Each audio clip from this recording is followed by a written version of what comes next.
Anggota Komisi 6 DPR RI Dapil Bali Gede Sumarjaya Lenggih menggelar sosialisasi dana bergulir Lembaga Pengelola Dana Bergulir Koperasi Usaha Mikro Kecil dan Menengah LPDB KUMKM tahun 2023 bertajuk Pendampingan Koperasi melalui Inkubator Wirausaha Bergulir LPDB KUMKM di Provinsi Bali pada Sabtu 24 Juni 2023 di Wantilan DPRD Kabupaten Karangasem.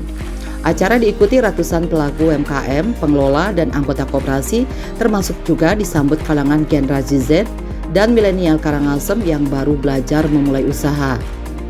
LPDB merupakan sebuah lembaga yang didirikan oleh pemerintah yang berada di bawah Kementerian Koperasi dan UMKM yang akan memberikan bantuan dana kepada koperasi dengan bunga ringan. LPDB KUMKM memberikan dukungan finansial serta jaringan bagi inkubator untuk menjalankan aktivitas inkubasi wirausaha, bisnis matching, dukungan peningkatan kapasitas dan jaringan selama proses inkubasi untuk menggali potensi mitra inkubator terpilih. Sementara itu, kemitraan inkubator merupakan salah satu program LPDB KUMKM yang bertujuan untuk melakukan inkubasi kepada koperasi dan UKM guna mendorong peningkatan kewirausahaan sehingga berkontribusi terhadap perekonomian Indonesia. Gede Sumarjaya Lenggih mengungkapkan, LPDB KUMKM menyiapkan sejumlah cara untuk menyalurkan dana bergulir pada tahun ini, di mana pada tahun 2023 ini target penyaluran yang diberikan oleh pemerintah kepada LPDB KUMKM sebesar 1,8 triliun rupiah. Seperti diketahui, pada tahun 2022 lalu, penyaluran dana bergulir LPDB KUMKM berhasil melampaui target yang ditetapkan oleh pemerintah sebesar 1,8 triliun rupiah yang disalurkan kepada 193 koperasi di seluruh Indonesia. Gede Sumarjaya Lenggih lantas berharap koperasi di Karangasem dan di Bali pada umumnya dapat mengakses dana bergulir dari LPDB KUMKM ini. Sementara terkait dengan kondisi koperasi di Karangasem, anggota fraksi Golkar DPR RI ini mengungkapkan bahwa memang telah terjadi penurunan akibat adanya erupsi Gunung Agung dan pandemi COVID-19. Namun pasca pandemi berdasarkan data statistik di koperasi sudah mulai meningkat. Politisi Golkar asal Desa Tajun, Kabupaten Buleleng ini berharap kondisi tersebut terus membaik. Kondisi itulah yang kemudian membuat wakil rakyat yang sudah 4 periode mengabdikan diri di DPR RI memperjuangkan kepentingan Bali ini, mensosialisasikan terkait kepentingan berkoperasi, kemudian mengakses dana dari LPDB, KUMKM, KUR, dan BRI, dan dari ultramikro termasuk juga dari Pemodalan Nasional Madani atau PNM.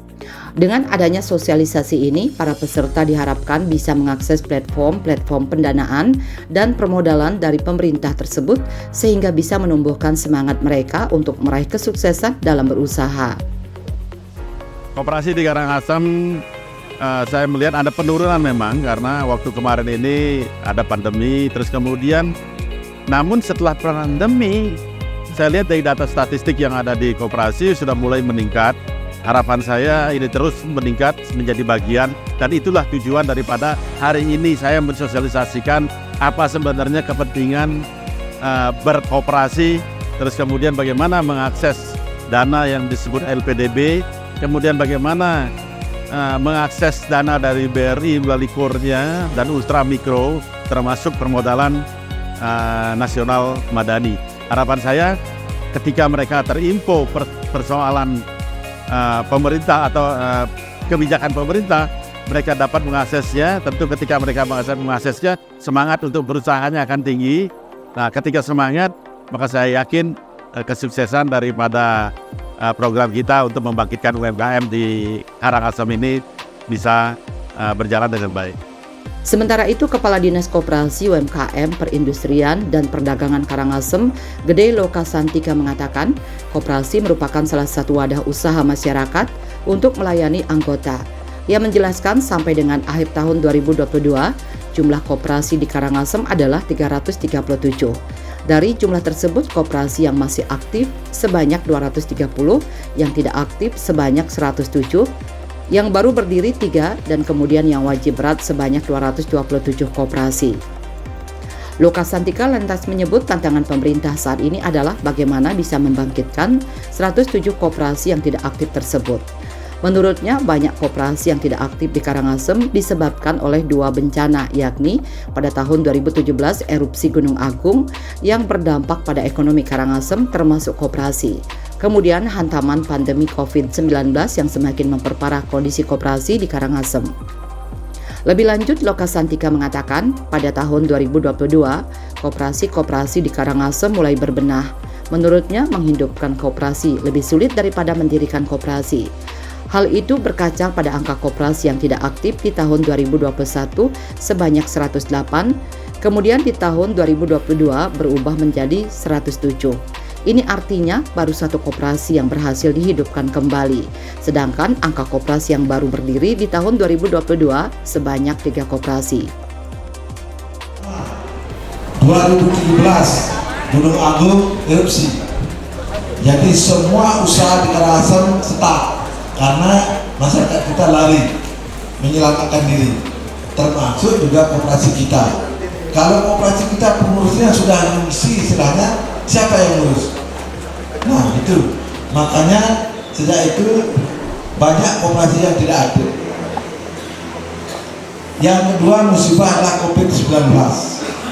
Ini lebih parah lagi, jadi semua masyarakat tidak bisa keluar. Ini memperparah, jadi aktivitas koperasi di Karangasem sangat terbatas. Kami mulai 2022 berbenah karena untuk menghidupkan koperasi sangat lebih sulit ketimbang mendirikan, lebih sulit. Karena kalau menghidupkan koperasi harus ada rapat dari seluruh anggota, kadang-kala ada keinginan untuk membubarkan, ketua tidak bisa hadir, sangat sulit untuk menghidupkan koperasi. Kami lebih senang mendirikan baru. Coba bayangkan 2021 108 yang tidak aktif, sampai akhir 2022 baru 1 yang aktif. Kalau saya mendirikan bisa 3 koperasi bisa saya dirikan, begitu sulitnya. Jadi kami selalu berbenah karena ini salah satu wadah untuk fasilitasi usaha Bapak Ibu. Sementara itu, salah satu pengelola koperasi di Karangasem mengaku terbantu dengan informasi yang disampaikan dalam acara sosialisasi ini, sehingga pihaknya bisa mengajukan dana bergulir untuk koperasi. Pengelola KSP Pandanwangi Karangasem yang memiliki anggota berjumlah 200-an orang ini berharap agar proses pencairan dana di LPDB bisa dipermudah dan tidak berbelit-belit. Ini koperasinya berdiri di 2011 ya. Anggotanya udah hampir 200. Saya tadi udah kenalkan dengan LPDB, mudah-mudahan nanti dapat, kalau mereka membutuhkan dananya, dapat dana bergulir lagi dari LPDB. Ya, harapannya bisa dibantu lah untuk pemodalan, terutama untuk likuiditas di koperasi saya di Pandanwangi.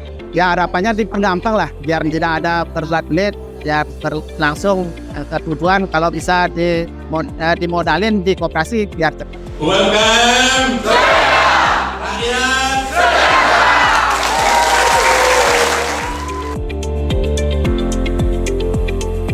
Bali 1 mengabarkan